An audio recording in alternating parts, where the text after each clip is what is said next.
Continue. Bon, c'est parti. Bonjour, je suis en présence de la créatrice de contenu Charlie Desaulniers, aussi connue sous le nom d'Ici Charlie. Elle a commencé son parcours en commentant sur YouTube des téléréalités, plus en particulier Occupation Double. Suite à la croissance de sa plateforme, elle décide de faire du contenu, si je peux dire, in your face, c'est-à-dire sur des sujets plus controversés ou tabous, où elle donne ses authentiques opinions, que ce soit sur les compagnies pyramidales, les fils de beauté sur Instagram ou bien l'acceptation de la sexualité chez la femme. Elle réussit toujours à les remettre en perspective et à faire réfléchir son public. Salut Charlie! Allô! Wow, ta description, je l'adore. Merci. Ah, travailler fort. Ouais, c'est vraiment bon. Bon, je sais que tu as commencé les vidéos sur Occupation Double pour ton simple plaisir et celui de tes amis, mais finalement, tu t'es retrouvé avec plus de 25 000 abonnés. Wow! Suite à cela, tu as fait des sujets plus controversés, comme je l'ai dit, par exemple, les influenceurs en voyage ou bien en voyage durant la pandémie ou bien le dropshipping. Fait que c'est apparu dans ton contenu. Donc, je voulais savoir comment on est venu à l'idée de commenter des sujets comme ceux-ci, là, comme plus controversés. Ben écoute, ça a commencé la première fois, c'était après la première saison que j'avais faite d'Occupation Double, c'était Afrique du Sud. Puis mes abonnés m'avaient dit, tu devrais faire d'autres vidéos sur des sujets. Puis là, il y avait eu la controverse avec Alanis. Je sais pas si tu t'en rappelles, avec les trucs d'essence, puis tu sais. Fait que j'avais fait une ou deux vidéos là-dessus, puis les gens avaient full aimé ça. Donc après ça, j'avais continué à regarder un peu qu'est-ce qui se passait dans l'actualité, puis éventuellement, je me suis mis à trouver comme des espèces de thématiques, de trucs, mettons, problématiques ou un peu, tu sais, drama. Là. Certaines personnes avaient parlé des MLM, de Herbalife, par exemple, tu sais, comme quoi que les influenceurs, comme exemple Chloé Dumont, des gens comme ça, faisaient la promotion de ces trucs-là. Donc là, j'ai eu l'idée de faire des vidéos un peu regroupement de trucs, un peu de sujets, exemple de ça, je trouve ça, en guillemets, problématique que les influenceurs font ça, qui font la promotion de produits dropship ou qui font la promotion de compagnies MLM ou qui vloguent leurs enfants ou trans. Fait que c'est un peu là que je suis partie avec cette idée-là. Puis, c'est souvent mes abonnés aussi qui feedent beaucoup ce que j'ai comme idée. Tu sais, des fois, j'ai un sujet d'idée, puis les gens, je leur dis, est-ce que vous avez d'autres exemples, tout ça.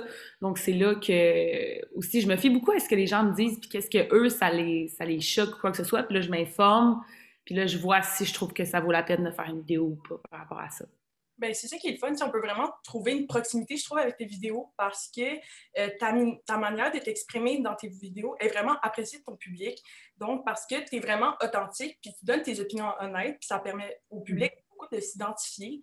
Qu'est-ce qui différencie ta manière d'aborder ces sujets-là par rapport à, mettons, aux médias plus traditionnels, télé, radio, journaux? Ben, écoute, premièrement, moi, j'ai vraiment pas ma langue dans ma poche. Donc, tu sais, souvent, il y a des gens qui me disent, ouh, tu pourras pas faire de radio ou de télé un jour. Puis je suis comme, c'est sûr que ça passera jamais à la télé, ce que je fais. Mais je pense que c'est ça aussi que les gens aiment. Tu sais, YouTube, c'est vraiment un média spécifique aux gens. Puis c'est ça qui fonctionne, je pense. Tu sais, je crois que moi, mon style de vidéo fonctionnerait pas à la télévision parce que la majorité du public serait peut-être choquée de voir un peu comment que je parle ou comment que c'est un peu trop honnête des fois. Mais c'est ça que j'aime de YouTube, c'est ça que je pense qui fonctionne sur YouTube, c'est quand les gens continuent à utiliser le format pour lequel que c'est destiné. T'sais, YouTube, c'est fait pour les gens. C'est fait pour que les gens partagent des choses avec les gens du monde ordinaire. Fait que je pense que c'est ça qui fonctionne, puis je pense que c'est ça qui fait que ça me différencie là, vraiment. Vraiment. Puis aussi, tes vidéos parlent soit de sujets plus généraux, là, ça, comme les MLM, là, c'est vraiment comme un sujet général, ou ça peut être des groupes de personnes, tu sais, comme dans un scandale, ou même Ouais. genre un influenceur. Euh, donc, comment fais-tu pour rester respectueuse, mais tu sais, sans trop te censurer, là, comme sans trop comme faire, oh non, je peux pas dire ça, là, tu sais. Ben ça, c'est tout le temps l'espèce de balance entre les deux, l'espèce de... faut trouver le point où est-ce que les gens vont être satisfaits d'avoir écouté la vidéo, puis que je vais avoir dit un peu vraiment mon opinion. Mais faut toujours garder la ligne entre est-ce que c'est méchant et est-ce que ça fait du mal à la personne. Parce que c'est ça que moi, j'ai appris avec le temps, c'est que, tu sais, ces gens-là vont peut-être regarder ma vidéo, puis ce que je dis, je veux pas que ça influence les gens à être plus en colère, tu sais. Tu sais, les gens, s'il y a un scandale, ils vont être fâchés de base. Ce que je veux, c'est pas alimenter le feu, tu sais. Ça, j'en avais parlé dans ma dernière vidéo que j'avais faite sur Bianca Lompré, comme quoi que on peut en parler, mais on n'a pas besoin d'aller se fâcher et d'aller crier dans les rues parce qu'on est fâché contre une situation. Fait que je te dirais que c'est une délicate balance. Puis même des fois, c'est arrivé que je fasse une vidéo puis que les gens me disent, je trouve que t'aurais pu être plus rough. Tu sais, je comprends pas pourquoi t'es pas plus fâché. Puis tu sais, moi, j'imagine toujours que la personne dont je parle va écouter ma vidéo. Fait que moi, depuis la dernière année ou 2 dernières années, je me dis vraiment, la personne va regarder ma vidéo. Puis les chansons qu'elle va l'avoir passées dans son feed, donc je me dis, la personne va regarder ma vidéo. Puis si dans un monde imaginaire, je voudrais être capable de regarder la vidéo avec la personne à côté de moi. Puis dans les dernières vidéos, dans la dernière année, je serais pas du tout gênée de les écouter en présence d'eux autres, là, tu sais. Et si tu as quand même, C'est ça que je fais pour... parce qu'il faut pas aller non plus dans le hate, parce que, tu sais, comme je l'ai déjà vécu, des vagues de hate par rapport à des trucs, puis des fois, il y a des choses que nous, le public, on comprend pas complètement par rapport à une situation, puis la version de la personne, on l'a jamais comme 100% comme faut. Il y a beaucoup de trucs qui se perdent à travers les réseaux sociaux, beaucoup de communication qui se perd, fait faut toujours rester pensé, tu sais, il faut pas affecter non plus, tu sais, la santé mentale gravement. Faut pas non plus encourager trop le hate, là, justement, qu'il y a sur les réseaux sociaux. mais c'est ça, justement, là, tu parles de la santé mentale, puis c'est bon, ça m'amène à mon autre question. J'ai écouté ton podcast Dans la tête de Charlie, qui est quand même récent. Plus précisément, l'épisode de Le stress de performer.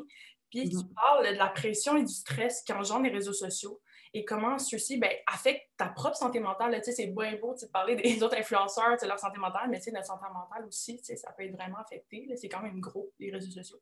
Ça m'amène à la question, en connaissant ces conséquences, quelle adaptation as-tu adoptée pour garder une santé mentale saine? Mais je te dirais que moi, ce que je trouve le plus important, c'est de jamais arrêter de travailler dans ma vraie job, parce que c'est une chose quand les réseaux sociaux t'apportent du bonheur puis tout ça, puis que ça devient un peu une passion, mais c'est une autre chose quand que ta survie en dépend, que là, ça devient vraiment, tu sais, surtout de mon côté, je trouve que sur mes réseaux sociaux, c'est très saisonnier. Tu sais, l'automne, ça a toujours été ma saison la plus forte. Puis, tu sais, exemple, s'il y a des scandales qui éclatent, ben là, ça va être vrai. Mais tu sais, on peut pas prévoir ça, puis c'est à un moment donné, je me suis dit, il faut vraiment que tu continues à travailler aussi, puis il faut pas moi je trouve que c'est ça un des points numéro un que je trouve le plus important, c'est ça. Puis sinon, c'est juste des fois de comme décrocher. T'sais, ça m'est arrivé dans les derniers comme 6 mois d'avoir des moments de hey, c'est pas grave, tu sais, si tes abonnés montent pas, ou tu sais, c'est pas grave. Dans le fond, ça ne change rien concrètement, tu sais. Fait que je pense que c'est ça. Je pense que c'est de vraiment continuellement se rappeler que c'est pas si grave que ça, puis d'avoir évidemment d'autres moyens de faire de l'argent parce que sinon, c'est ça. Sinon, ça devient un double stress. Puis je trouve que personnellement, quand je vois les gens qui sont juste influenceurs, je me dis, j'ai Ouais. beaucoup de difficultés à imaginer qu'ils sont si heureux que ça, honnêtement. Pour moi, là, de comment je vis mon bonheur, j'ai bien de la misère à imaginer qu'ils sont C'est ça. si bien que ça, là. On glorifie beaucoup la performance. Là. Je trouve que les influenceurs, Oui, ça ne se travaille pas assez, comme vas-y, continue, genre, mais ouais, c'est des humains, là, tu sais, faut comme... mais tu sais, moi-même, tu sais, je suis beaucoup moins active depuis les 6 années, depuis qu'OD est terminé. Moi, je trouve que la période d'OD m'a beaucoup brûlée dans le sens que, tu sais, je travaillais 7 jours sur 7, dans le sens 5 vidéos par semaine. Puis le vendredi, samedi, je travaillais en restauration à des petites heures. Fait que, tu sais, moi, ça m'a beaucoup brûlée, mais en même temps, j'ai vraiment eu du plaisir. Mais là, après ça, il y avait comme un espèce de sentiment de comme, on prend une petite pause. Puis ce que j'ai ressenti, c'est que dès que j'ai commencé à prendre I guess, une petite pause, les gens étaient comme, ben là, faut que tu poses plus, nanana. Tu sais, même de certains autres influenceurs me le disent souvent, là, faut que tu reviennes, là, t'es où, coudon, là, non? Fait qu'on dirait que sur les réseaux sociaux, il n'y a jamais d'arrêt. Puis c'est ça que je trouve un peu problématique, c'est que les gens pensent que ça doit toujours être constant. Fait que, tu sais, poster surtout avec les stories sur Instagram, je remarque qu'il y a beaucoup de pression à ce qu'il y ait toujours une petite stories de quelque chose à chaque jour à regarder. Fait que moi, au début, ça m'affectait beaucoup, mais tranquillement, pas vite, j'essaie d'oublier ce que les autres me disent. Même mes abonnés, des fois, ils me disent, c'est quoi qui se passe? Est-ce que tu vas bien? Puis je suis comme, mais oui, c'est juste que j'ai pas le temps de publier en ce moment. Tu sais, je travaille à d'autres places, je fais d'autres affaires. Fait que c'est fou, mais comme, tranquillement, pas vite, j'essaie de me détacher de cette pression-là parce que c'est juste toxique au final, là. Ouais, mais c'est bon de faire ça, garder une équilibre quand même. Là. Fait que... Mhm. Et Oh, ça oui. m'amène à ma dernière question qui est vraiment simple. C'est quoi tes souhaits pour le futur? Ça peut être projet, ça peut être juste vie personnelle, en gros.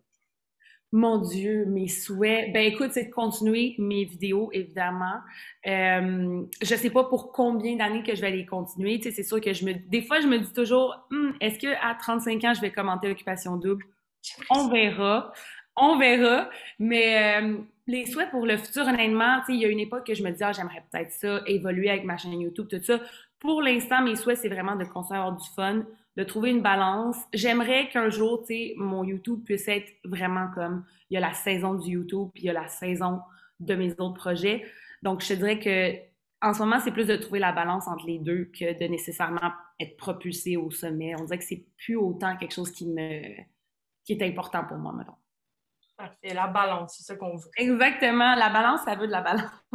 OK, merci beaucoup d'avoir participé, Charlie. J'invite nos éditeurs à aller s'abonner à ta chaîne Ici Charlie sur YouTube. Aussi, n'hésitez pas à aller écouter le podcast Dans la tête de Charlie pour avoir accès à différents témoignages captivants sur plusieurs aspects de notre vie quotidienne. C'était un plaisir de discuter avec toi. C'était vraiment intéressant et on continue à te suivre. Merci. Merci beaucoup.